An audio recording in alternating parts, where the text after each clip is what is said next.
That night, I tried to ignore what had happened during the day. I stayed with the others upstairs, chatting and trying to relax. But every time I walked past the living room, the photo wall caught my attention. What once seemed like an impression was now something much more real. I stopped near the pictures and began observing more closely, almost as if I was testing my own sanity.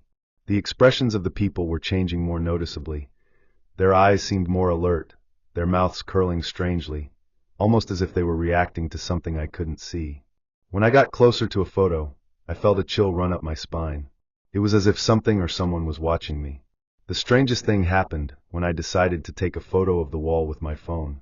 I went over there, still trying to figure out what was happening, and took a picture of one of the most disturbing images. A young woman with a subtle smile that looked more sad than anything else. When I looked at the photo on my phone, the woman's image was different.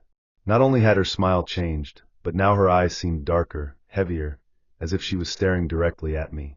I froze. That was too much for me. I had been certain that when I took the photo, her expression was much gentler. I could swear. But there on my phone she looked different. More real, more disturbing. I couldn't ignore what was happening anymore. I was getting anxious, and the feeling of being watched followed me everywhere in the house. I tried to convince myself that it was just a trick of my mind, maybe a reaction to the tiredness. But it wasn't working. When I reached the hallway, I saw the image of an older man in a photo near the door. He always looked very serious, but that night his eyes were wide open, as if he was surprised, but not in a normal way. It was as if he was seeing me for real, not just in a picture. I no longer knew what to think. In panic, I ran back to the wall, but the changes in the photos were even more obvious now.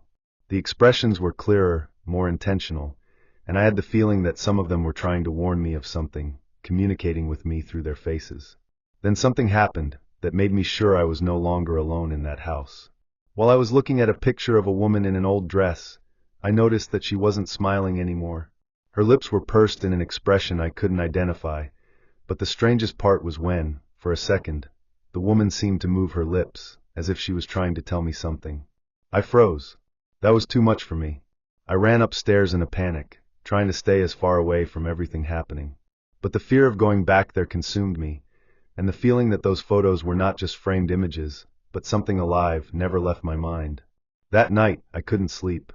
The feeling of being watched was unbearable. I kept hearing noises coming from the living room, as if something was moving, but everything was still when I checked. After a few hours, I couldn't take it anymore. I got up and went downstairs, determined to face those pictures once and for all. I knew I couldn't let this consume me any longer. But when I got close to the wall, what I saw froze me. The photos weren't the same as before. It wasn't just the expressions that had changed. Now the images seemed to move. The faces were sharper, like I could see the people breathing, their eyes moving, and in some photos, even their clothes seemed to move, as if time inside the pictures was flowing. I felt like I was losing track of what was real and what wasn't. It was clear that something supernatural was happening there. I was so close to the photos that I could feel an inexplicable cold, as if I was stepping into a place I shouldn't be. When I took a step back, I looked again at the face of the woman in the old dress. She was staring directly at me now. But the weirdest part was that I also heard a soft voice, almost a whisper. I tried to shake off the thoughts, but the voice seemed to come from the photos, as if they were calling me. Panic took over me, and I quickly left the room, running upstairs. However, the feeling that something was there watching me never left. I couldn't sleep that night, and the only thing I could think about was, why were those pictures doing this? What did they want from me? The next morning, I was exhausted and desperate to leave that house.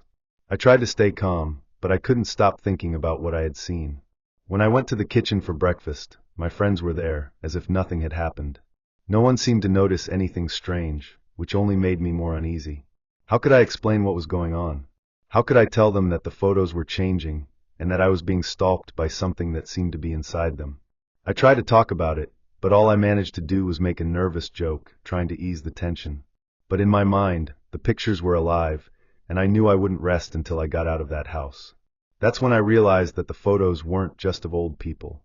Some of them seemed to have been taken recently, of people I had never seen before, but who were now on the wall, as if they had been forcefully added, like something or someone was altering that space. By late afternoon, I had already decided to leave early, but before I left, I felt an inexplicable urge to take one last look at the wall. What I found there left me speechless. The photos were different, but not just in terms of expressions. Some of them had disappeared, while others had been replaced with new images of people who hadn't been there before. They didn't just seem to have changed expressions, it was like the photos were changing shape. As if time was distorting there, as if they were adjusting, rearranging, adapting. Was I going crazy, or was this really happening? The feeling of being watched intensified, as if all the people in those images were now aware of me, as if they all knew I knew. I couldn't take it anymore. My body was cold, my hands were shaking so much I could barely close the door behind me. I ran into the street, not even looking back. My only thought was to get out of there as fast as possible, as if the house was swallowing me. The feeling of those photos watching me still followed me all the way to my friend's house, and I couldn't stop thinking about the idea that something had changed in that house. Something was very wrong. I don't know if time mixed there, or if that wall really had a life of its own, but I felt like something beyond my control was happening inside that house. The photos, the expressions, the moving images, all of it haunted me. I tried not to think about it anymore, but as the days went by, the feeling that I was being watched, that I was being followed by those images, only grew stronger. I never went back to that house. No one ever talked about the photos again.